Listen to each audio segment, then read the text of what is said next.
Okay, so we're going to start now. So good morning and good afternoon, everybody. My name is Charles Small. I'm the director of ISGAP. And today we have an important seminar, and it's really an honor to be able to host Amy Elman. And Professor Elman will speak. The title of her talk is called All-American Anti-Semitism Through Replacement Feminism. And this is a very important issue. It's issues of gender and anti-Semitism and gender inequality and anti-Semitism.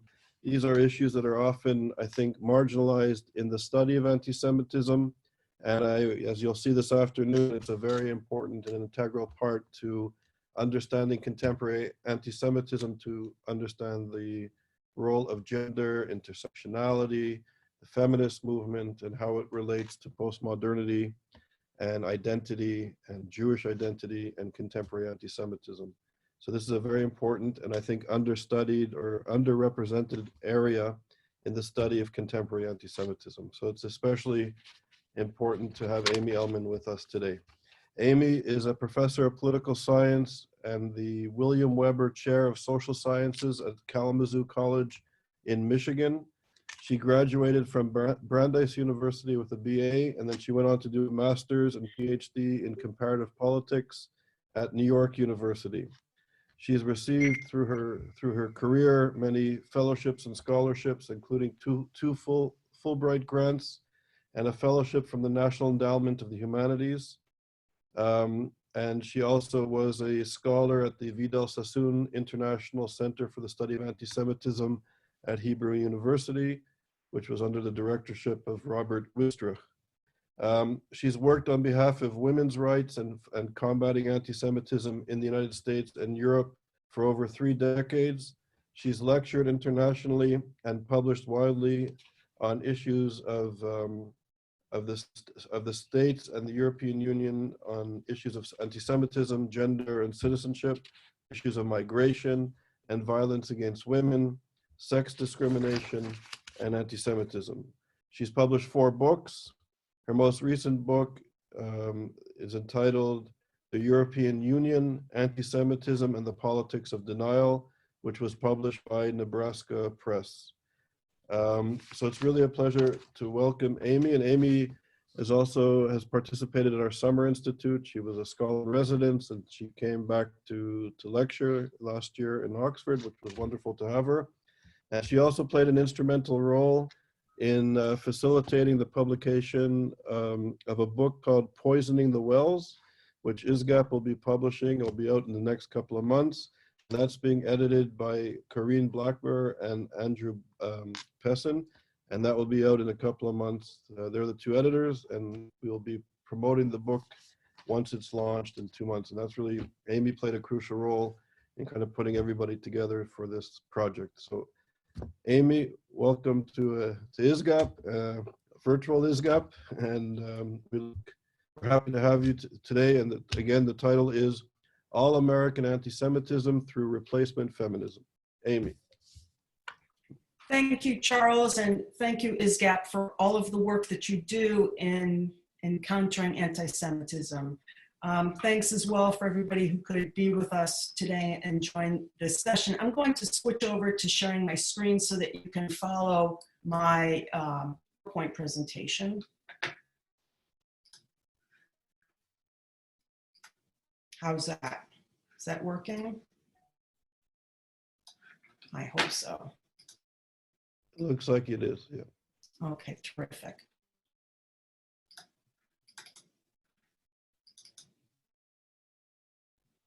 So, let me widen that so everybody has a better view of it.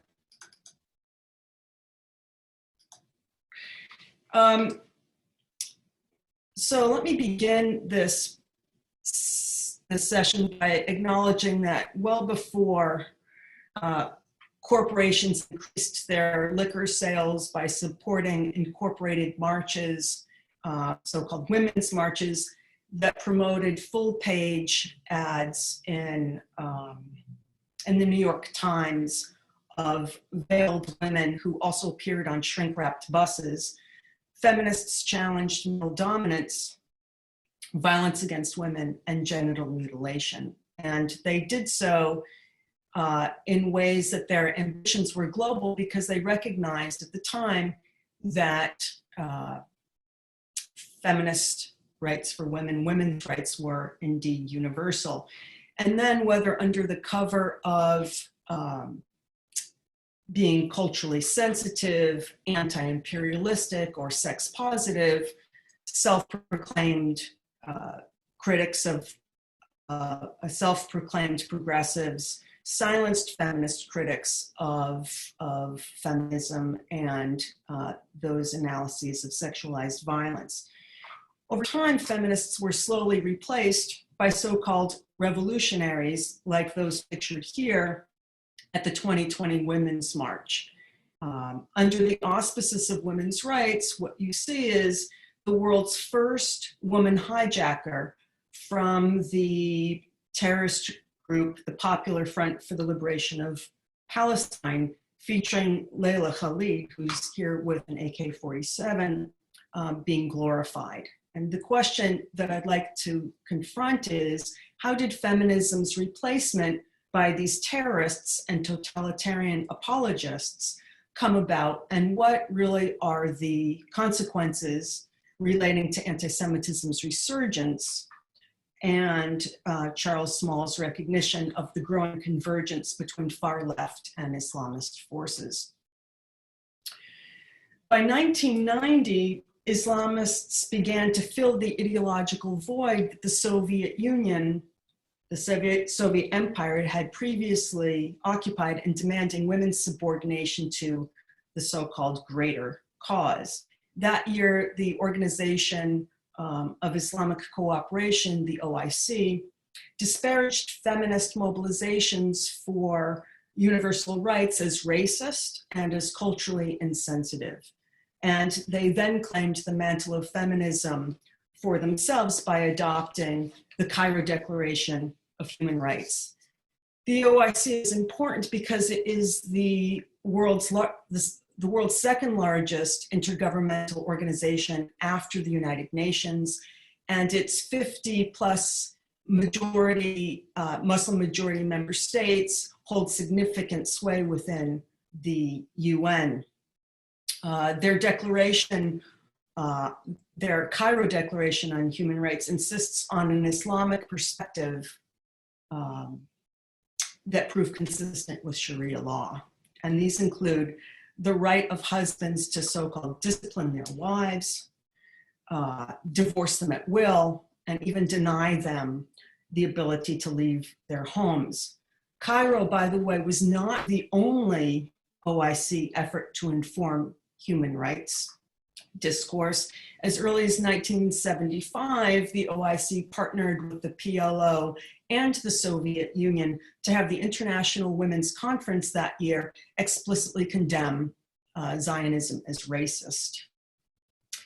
The women's decade that followed from that descended into anti-Zionist diatribes and scarcely mentioned women at all. And I think that it was a harbinger of things to come.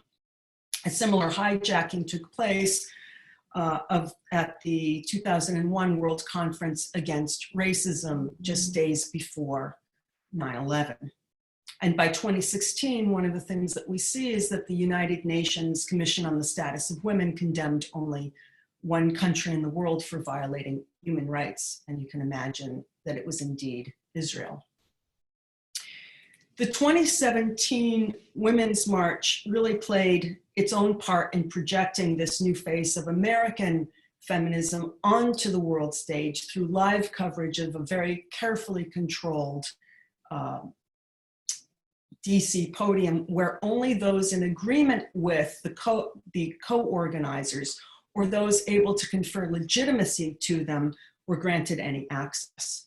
And there stood, this is the OIC, I'm sorry, I skipped this slide. This is the OIC that I mentioned. And here, there stood Linda Sarsour on that stage. I think that she's important because she's someone who epitomizes this convergence between the far left and Islamist forces. She's a prominent proponent of Sharia and the Bernie Bros. And it's interesting because having opposed Hillary Clinton by insisting that smart women don't vote based on gender, the press really was infatuated with and helped create her as a new poster feminist. She was also very busy castigating feminists for some time, including a 2016 tweet in which she hailed Saudi Arabia for its 10-week paid maternity leave, tweeting to feminist critics, and I quote, "And you're worried about women driving? You put us to shame." Yet her more virulent and violent rhetoric tended to target her most outspoken Muslim opponents, like the feminist Ayaan Hirsi Ali, a survivor of female genital mutilation, whose vagina Sarsour threatened to remove. And very much in keeping with the OIC and the far left ideology that I mentioned earlier, Sarsour also demanded, as you can see to the right of the screen, she also demanded that Zionist feminists be cast away from the very women's movements that they had helped to establish. Her co-chair in all of this, Tamika Mallory, was of like mind. Tamika Mallory cut her own political teeth by chairing the 20th anniversary of the 1995 Million Man March, a march that explicitly excluded women. And although the Southern Law Poverty Center recognizes the Nation of Islam as a Black nationalist hate group, Mallory extended in 2018 an Instagram shout out to Louis Farrakhan, pictured here, its leader. She refers to him as the greatest of all time, otherwise known as the GOAT. Her unflinching enthusiasm for and her defense of the Nation of Islam as a force of good in the African American community extended cover to Farrakhan's unmatched branding of Jews as the embodiment of evil. Mallory's position, I think, is in many ways reminiscent of the gender theorist Judith Butler, whose support of Hamas and Hezbollah as leftist, progressive social movements has come to the fore. Butler's acceptance of their sexism, their annihilationist stance toward Israel, and all Jews, and she identifies as being Jewish, syncs very much with her postmodern mentor, Michel Foucault, and his support of the Ayatollah Khomeini, a dictator who, interestingly enough, would have endorsed Foucault's murder for being gay. If Foucault's eroticization of death explains his fascination with and refusal to condemn the Ayatollah's regime, I think that his misogyny accounts for his silencing of then nearly 50,000 women pictured here. These women marched on Tehran in 1979 in defiance of Khomeini's dictatorship and his demands that they veil themselves. At that time, Hezbollah was a newly minted party of God, and their response to these women was really unequivocal. It was essentially, veil yourselves or be beaten. Utterly at ease, and I think perhaps excited by the Ayatollah's brutal totalitarianism, Foucault suggested that early feminist warnings, and these warnings came in the 1970s from feminists, about the regime, he characterized those warnings as antiquated attacks on Islam, a stance that I think has since been salvaged by those who similarly are in support of or refuse to condemn Islamists.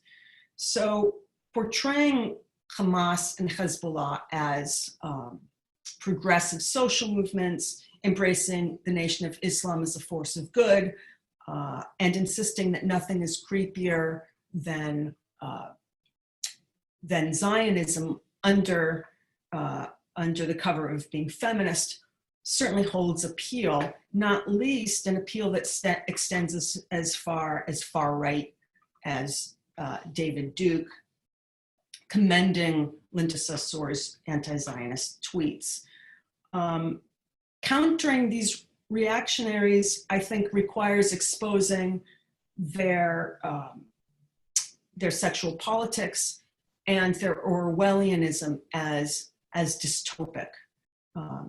I think that if we fall short in doing this, our opponents will continue to satirize anti-Semitism, which you see to the left here, by insisting that they, the proponents of anti-Semitism, that they are the victims of anti-Semitism, and also the experts on it, which you see here. I think such was the case with when feminism's opponents co-opted the women's rights movement, and I so similarly fear that this is a fate that awaits us as anti-Semites are in the midst of co-opting Judaism and social justice itself. And I'll end the slideshow there.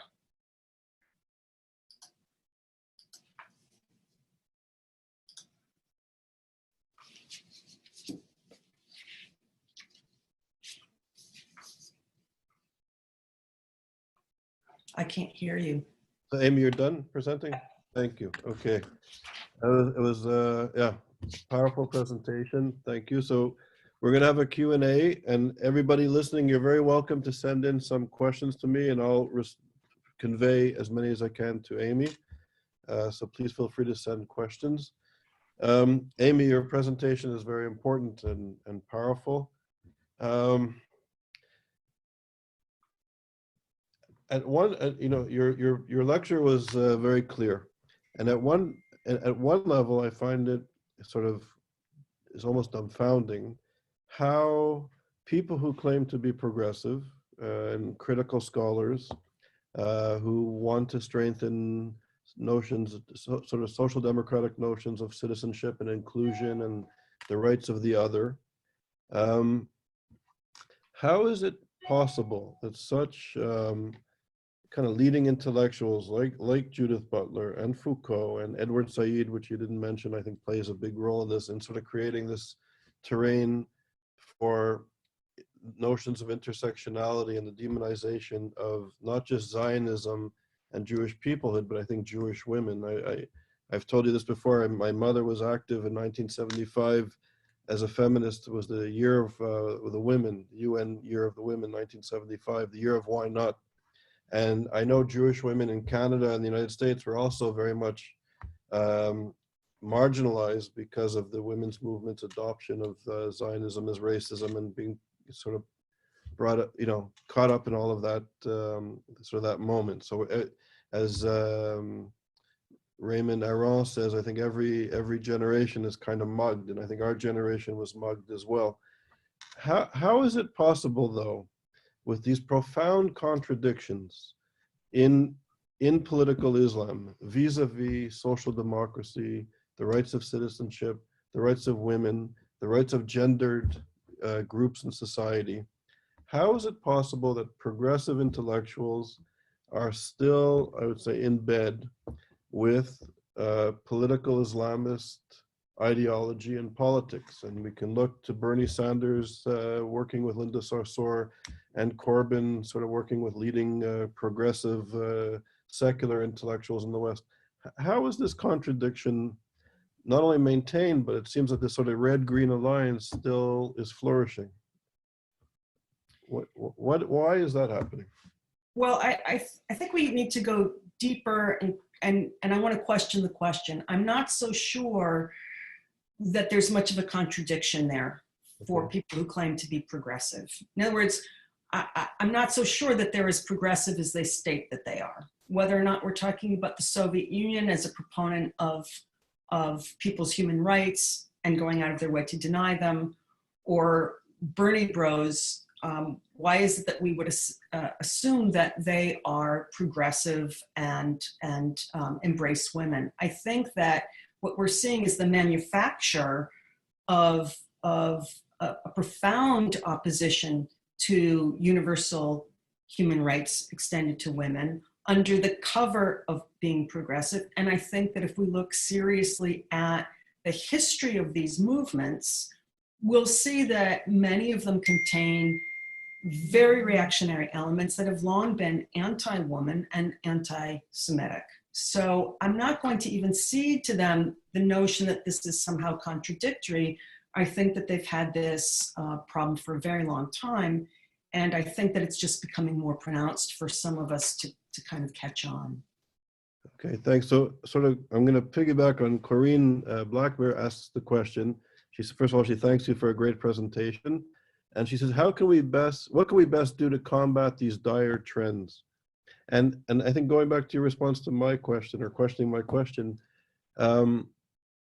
how is it possible, again, so if there's a sort of reactionary tendency in people who proclaim to be progressive, why is it so difficult in the academy and politically to expose the contradictions? Because to me, the contradictions are so clear and obvious, and yet when we go to speak, and it's not easy when we go to speak to kind of expose these contradictions.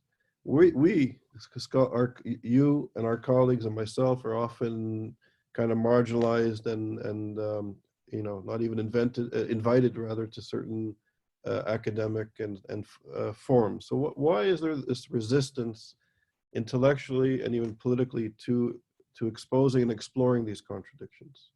Given academic freedom, we should be able to explore them. Right. I think that one of the things that gets in our way are labels. And I think that when you fight sexism, it's neither a left nor right thing. When you fight anti-Semitism, it's neither a left or right problem. I think it would be helpful for us, getting to Corinne's question, to abandon labels that don't serve us. And just begin from there. Be really clear what it is that we're talking about. What does it mean to actually threaten another woman to say that you will rip out her vagina? What does it mean to have a regime that denies fundamental rights to people and may be among the greatest criminal states of the 20th century? And not even start talking about this is a communist regime. These are so-called progressives. Not even use that language at all. As a comparativist, I'm always interested, because you mentioned social democracy. Talking about states and actually what it is that they've done before extending the label. So right now in the pandemic, we're very much caught up with the label of social democracy and the so-called Swedish model. One of the things that's interesting as I watch what's happening in Sweden is, if we didn't say that it was Sweden and we just described what the state was doing, would Tom Friedman have so willingly embraced it? If we didn't describe Linda Sarsour as the Women's March organizer and just talked about her commitment to Saudi Arabia's paid maternity leave, would we characterize her as progressive? So I think one way about it is just by being very, very clear and describing the behavior and the politics of those with whom we disagree without attaching labels to it, maybe. Okay. There's a good question from Holly Hamby, also a graduate of our summer program, and she's writing from Fisk University, and she asks, how do you see the connection between Islamists and white supremacists, which is growing via their shared anti-Semitism and anti-feminism? And you're sitting in Michigan, so that's right. Even more appropriate question. Sitting in Michigan, where they're threatening Gretchen Whitmer with guns at the Capitol. So I have to say, it's important to really give a shout out to Stephen Norwood and Eunice Pollack for one of the best articles I've read of late, entitled "White Devils, Satanic Jews, the Nation of Islam, from Fard, the establisher of the man who established Nation of Islam, to Farrakhan." And it's in the most recent edition of Modern Judaism, 2020, May 2020 issue. And one of the things that they talk about is going back to Henry Ford and the 1930s. They talk about Ford's publication of the Protocols of Zion and that influence that Ford had on the those who established the Nation of Islam. So there's a definite connection between the far right and the Nation of Islam very early on, from the 1930s, in which at that point you had coverage in the New York Times of what they refer to as the Black Führers, right? Or the Black Hitlers, or as the American socialist Paul Robeson Jr. pointed out, brown shirts and blackface. So I think it would really be helpful for us to pay attention to this kind of research that takes us back nearly a century in terms of recognizing the very, very close connection between white supremacists and Black supremacists and their anti-Semitism. It's a very important issue.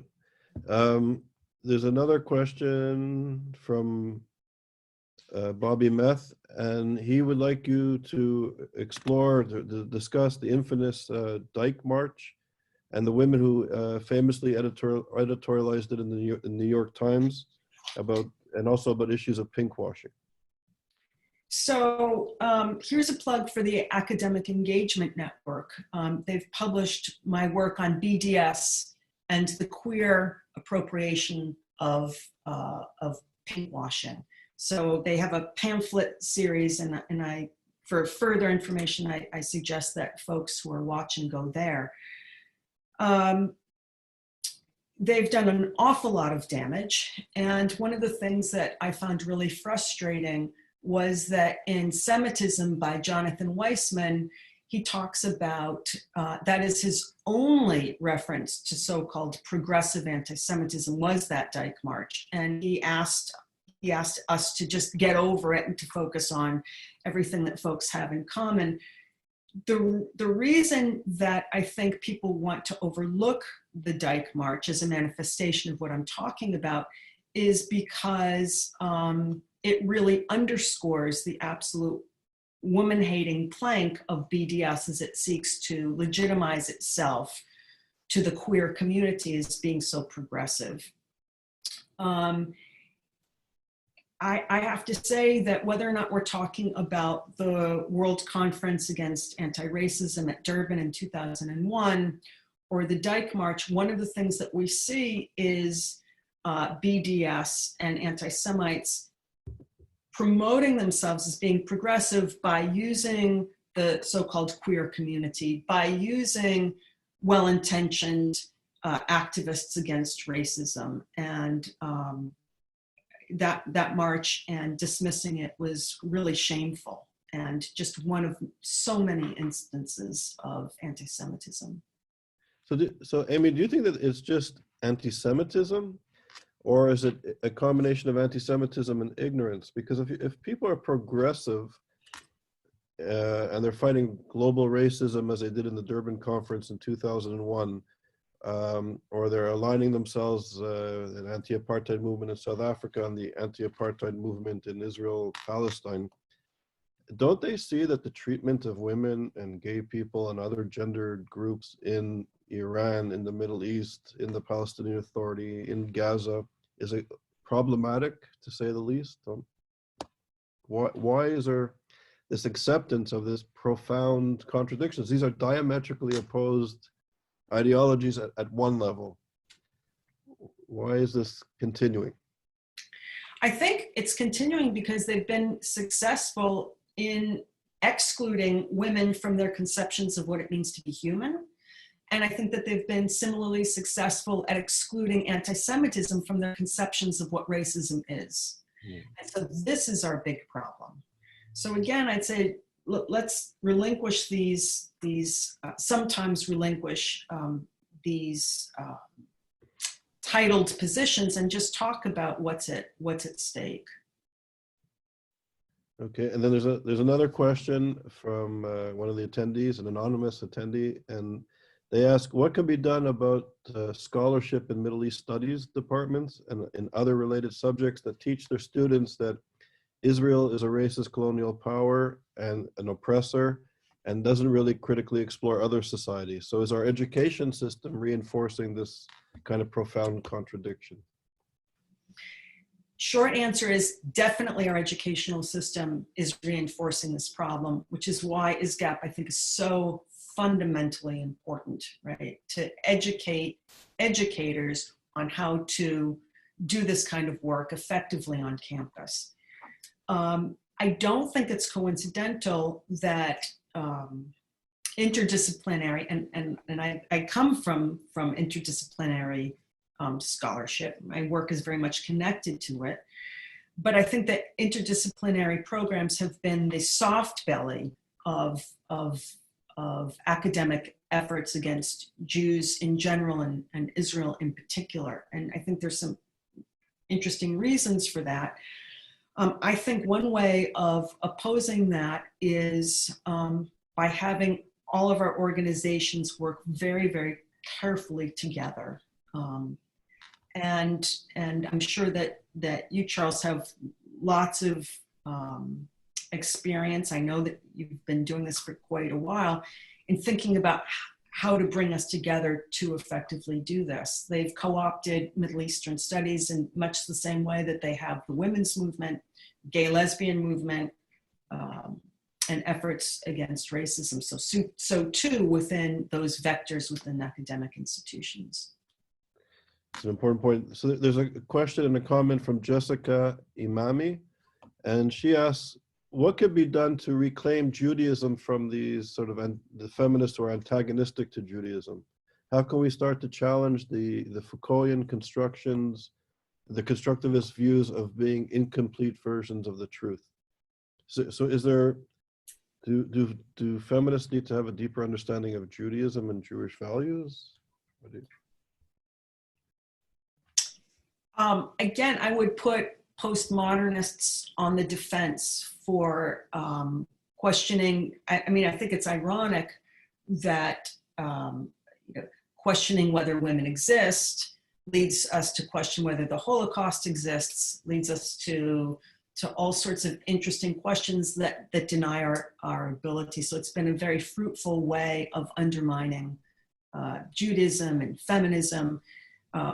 What can be done, I think, is to educate people about basic issues having to do with who's Jewish, what does that look like, what are our profound connections to social justice.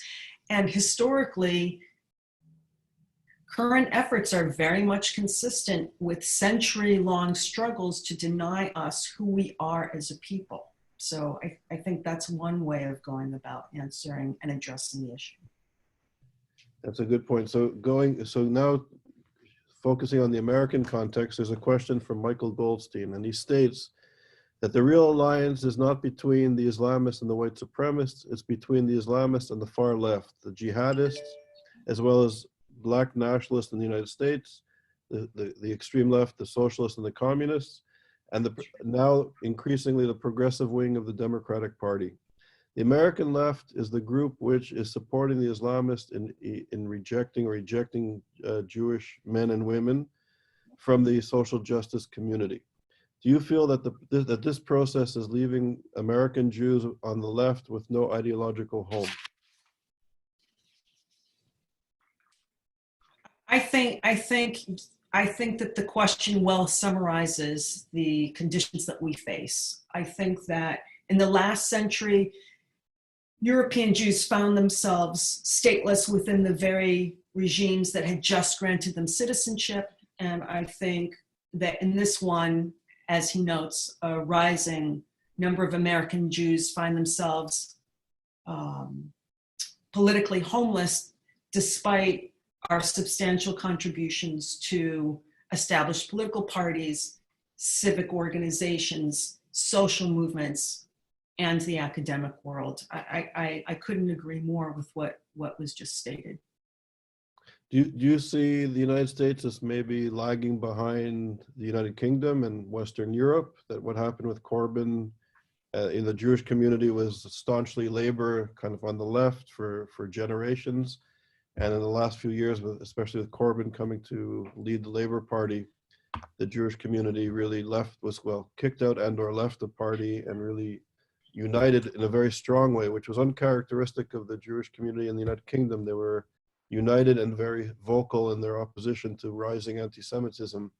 Do you see that the United States is maybe a decade or two behind the UK? And do you ever see it possible for the rifts in the Jewish community to be kind of eased as the pressures of anti-Semitism increases? I think the British Jewish community benefited from having a chief rabbi and others who really were at the forefront, and Luciana Berger and others who did a phenomenal job at fighting back. I can't speak enough about Rabbi Sachs. So many very prominent folks were involved in giving Corbyn a run for the pound. I don't know that we're 5 to 10 years behind, Charles. I think that that's too kind. I think that we're shorter behind than we'd like to think we are. And I worry because, you know, who are our Luciana Bergers, who are our Rabbi Sachs and other very, very prominent folks who have access to speaking about Judaism in as forthright a manner. I just don't see it. Yeah, I agree. Yeah, it's troubling. So Melinda Maidens asks a question. Has the increasing contact between the women's movement in the United States and left-wing Islamist groups diluted the women's movement in the United States, or does it strengthen it? Is it giving it more appeal or less appeal? So is this undermining or strengthening efforts to obtain equal treatment in the United States for women? Well, I certainly hope it doesn't strengthen it. I haven't thought about it quite in that way. I think it's a smart way of wondering if, in fact, the women's movement is as prominent as it is precisely because it's taken such a reactionary turn. It's possible. It's really heartbreaking to think about. It's possible. So there's a question by Eve Goodman. And she asks, what label may we give to the American left to better describe what their beliefs really represent? And as they seem to be successful in defining who feminists are and what Israel is. Wow. I have no idea. I'd love to ask her what it is that we should be calling them. She can type a follow-up. If Eve Goodman is listening, you can type another follow-up question to me and I'll try and ask Amy. Yes, I'd love to know what it is that she thinks that we should be calling them. And from where you sit, perhaps, I don't know. Amy, from where you sit, how do you understand the sort of the contradictions or the cleavages in the American Jewish community around Zionism and supporting Israel and kind of drifting away from Israel as this sort of political and intellectual contradiction becomes stronger? Are more American Jewish women becoming more supportive of Israel, or is the rift growing stronger and people are kind of walking away? You know, yesterday there was a similar discussion that AJC was having. And someone, a very smart woman, reminded us that we are more supportive of Israel than it would seem given media portrayals and what's going on in the academic world. And so I take that to heart. I think many of us are significantly stronger or much stronger than we give ourselves credit for being in terms of our support for Israel. Having said that, though, I do, as a professor at a small liberal arts college, see the enormous pressure that extends to young Jews on college and university campuses to distance themselves or to be quiet about that support. I see it on college campuses, and I see it among so-called progressive circles, this constant silencing ourselves sometimes of expressing the commitments that should be welcome at the table and that aren't. So this is a tremendous concern I have. Just a few days ago, I spoke to a young man doing a doctorate degree at an Ivy League university, and he's from Europe. studying in the United States and looking at anti-Semitism in Europe. And he was saying that in his in the university, he cannot tell his academic committee or a supervisor when he goes to Israel or what his relationship is to Judaism, because if he did, he would fail or be kicked out of the program. That's what he believes. As you say, the anti-Semitism within the university, contemporary anti-Semitism, I think, I would argue, has become pervasive. Do you think that the women's movement, or this issue of sort of feminism and anti-Semitism and the role of Jewish women, do you think that perhaps that the women's movement, the Jewish women, could be or should be or could be at the kind of at the spearheading the fight against anti-Semitism because of the position that women are being put in this sort of academic and political moment? That is there kind of a definitive role that women ought to be playing in the fight against anti-Semitism? So women have played that definitive role, Charles, whether or not we're talking about your mother in 1975 or we're fast forwarding decades later. The sad part is that many of those women who play that absolutely key role within feminism, within efforts to fight anti-Semitism, are oftentimes shunted to the side, belittled, gone unrecognized. And I think it's, you know, I'm grateful for this opportunity to highlight the importance that Jewish women have to play, and in particular, the role that feminists who are Jewish have long played. And in terms of the young man with whom you spoke, I would say, especially for American academics, there's the Academic Engagement Network, which is very much committed to fostering a network to counter exactly this kind of anti-Semitism that one sees on college campuses.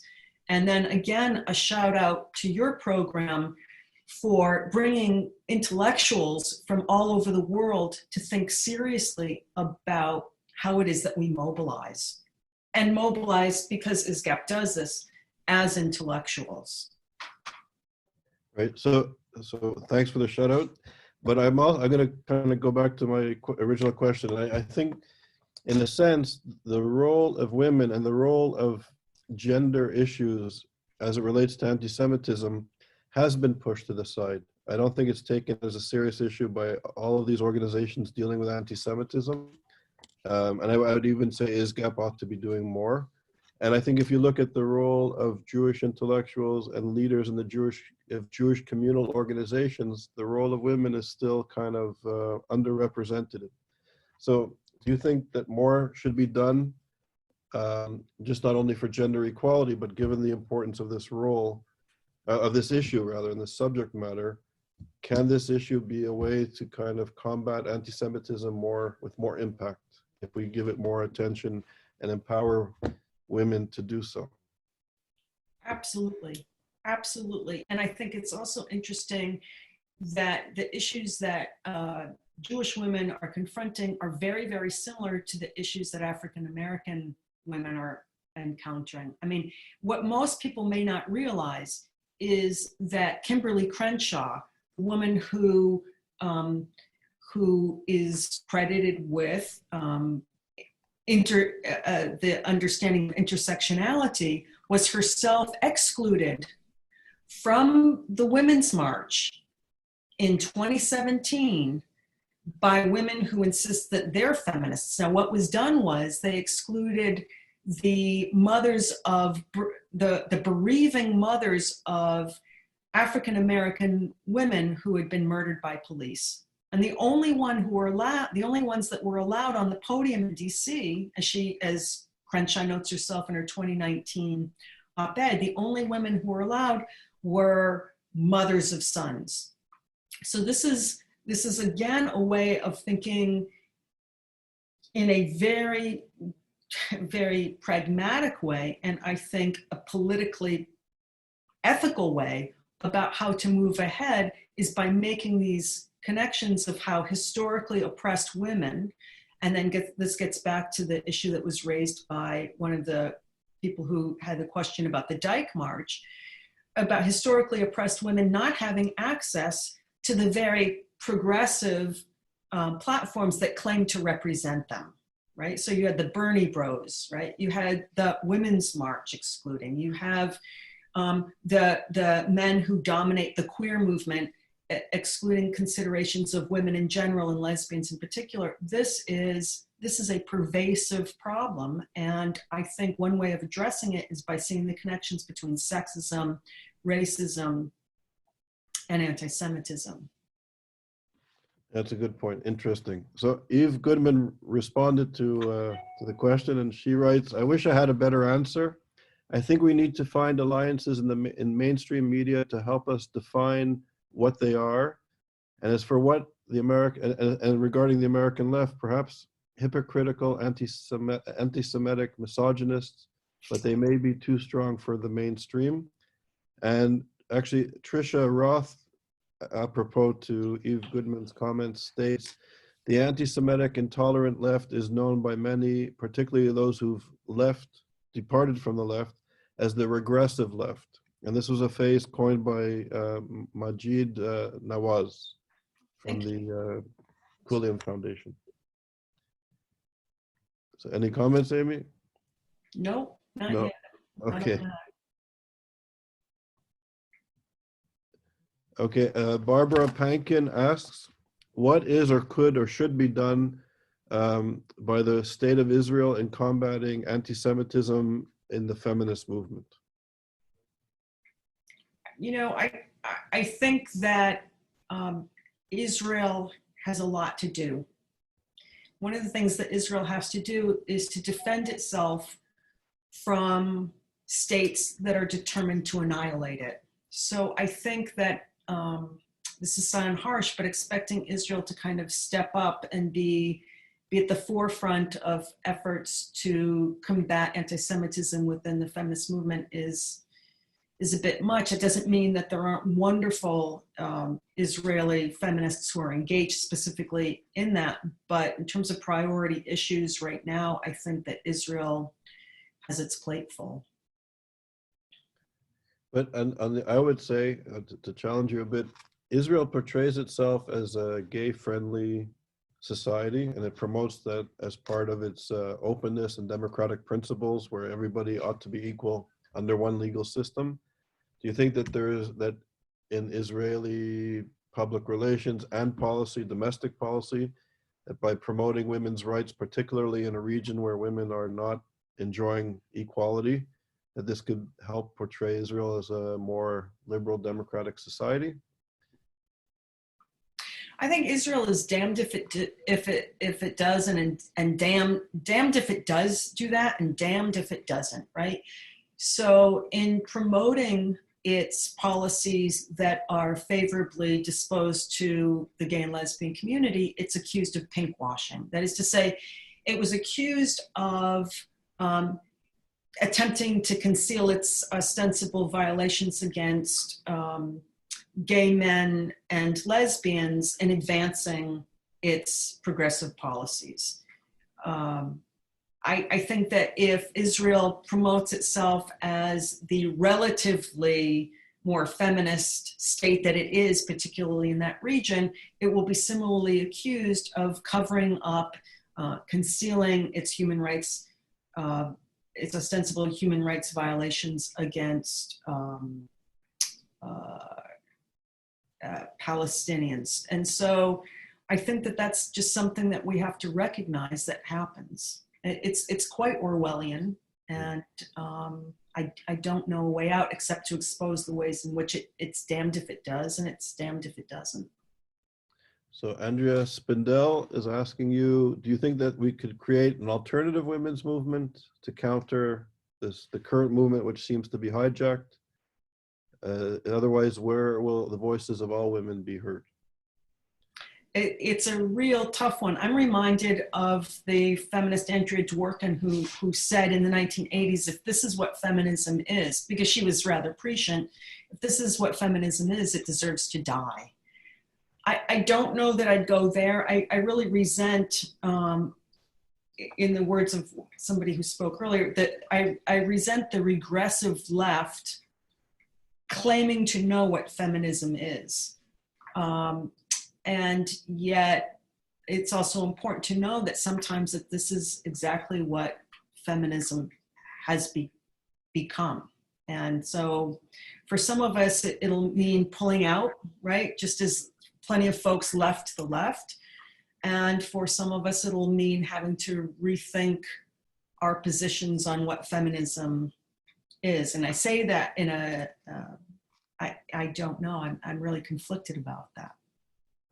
So from a scholarly perspective, Amy, who are some of the most interesting authors that you've been reading who deal with sort of the contradiction in postmodernity in Michel Foucault and Edward Said's work that kind of supported the Iranian revolutionary movement as something akin to what the French Revolution was supposed to be to the French, the Iranian Revolution was supposed to be to the Islamic world? Who in the academy do you think is looking at these sort of the contradictions vis-a-vis issues of feminism, gender equality, the recognition of minority rights, and also anti-Semitism? What authors would you recommend as kind of exciting looking at these contradictions? In terms of upcoming work, I think that Corinne Blackmer's expose of the profound woman-hating and anti-Semitic nature of queer theorists is coming out with University of Wisconsin Press. That was before the press then refused to publish her anthology with Andrew Pessin that you'll be doing. So I think that collection is stupendous. Other folks that have been doing this, I think that you have Norwood and Pollock's expose of the Nation of Islam. You have Blackmer's expose of queer theorists and the role that they've played. You have, going back to Foucault, some of the best work that I saw was Sheila Jeffrey's work. There are plenty of folks out there. Unfortunately, they're just not taken as seriously as Judith Butler. There was also early on in the 1990s, very early on in the 1990s, Martha Nussbaum, who warned us about the dangers of Butler's postmodernism. There's Samar Boudreeb, who wrote a book that was similar, just focused on how reactionary these forces were, called Nothing Matters. I don't see quite as many of those books coming out, and quite frankly, it's not just because we're confronted with younger colleagues who tell us that should they come out as Jewish or should they come out as Zionists, they might not get jobs.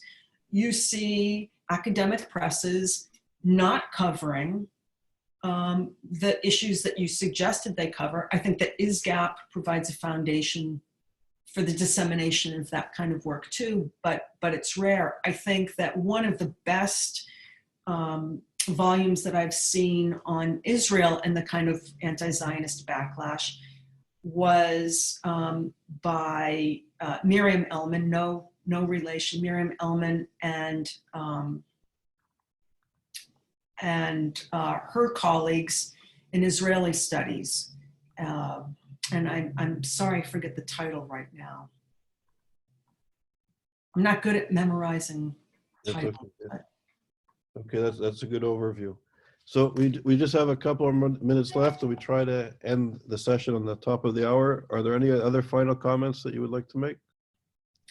You know, I'm so grateful for the opportunity that you're providing today for me and for all of us to get together, and for all of the work that you've been doing in the midst of this pandemic with your series.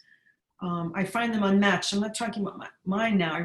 I find them to be incredibly important to maintaining a level of sanity. We also have to realize that at the same time that we're meeting, our opposition is meeting. So this just out now, Linda Sarsour has a new book coming out that's being promoted all across the left, entitled "We Are Not Here to Be Bystanders, a Memoir of Love and Resistance." So our opponents, Jasper Proer, Linda Sarsour, all of these folks are mobilizing as we're trying to do now, and that's something to just keep in mind. Yeah. So, and one final note, Corinne just wrote in saying that Miriam Elman's book is entitled Word Crimes. Thank you. Okay. Thank you. Thank you, Corinne. So, Amy, thank you for the amazing work you're doing. And also, I'm really grateful. You're very supportive of me and ISGAP, and I think other people in the field who are struggling to bring about, I think, notions of respect and for the other, whatever the other is, in the combat of fighting anti-Semitism, racism, sexism, homophobia. That these are very important issues if you believe in social democratic principles and notions of citizenship. So, I don't know, your work is amazing, and your support and encouragement is also heartfelt and important. So thank you. Thank you for everything you're doing academically and on a personal level. I really appreciate it, and your work is important, and I encourage people to read your work. And again, thanks to you. ISGAP is involved in Corinne's and Andrew's book, which will be coming out soon, called Poisoning the Wells. It'll be out in a couple of months at the most. And just a final statement, next week we have some good lectures. It's 17 hours. We have Jonathan Spire, who is the director of the Middle East Center for Reporting and Analysis and the Jerusalem Institute for Strategic and Security Affairs, and he'll be speaking on issues of the Middle East and how the Middle East is transforming. And then also in light of the recent, I guess the most, it's a horrible word, but it's the most appropriate, I think, the recent lynching of Mr. Albury in Georgia. We're going to have on next Wednesday at this time, we're going to have a small symposium on issues of racism and anti-Semitism. And our colleagues, Carlton Long, Suni Ali, Victoria Kamsler, Katya Jibo Mirovich from the summer school, and Grinnell College, and Kevin Rome, the president of Fisk University, a prominent historically Black college. We'll all be meeting next Wednesday to discuss, I think, increases of intolerance and white supremacy, nationalism, xenophobia, and how this is impacting on issues of racism and anti-Semitism. So I hope everybody will join us for these important gatherings. And Amy, once again, thank you for joining us today and for your time, and thank you for everything you're doing. It's appreciated. And thanks to Ira Guberman to dealing with all the logistics and making it happen. So have a good week and a Shabbat Shalom, and see you next Monday. Take care. Thank you. Thank you.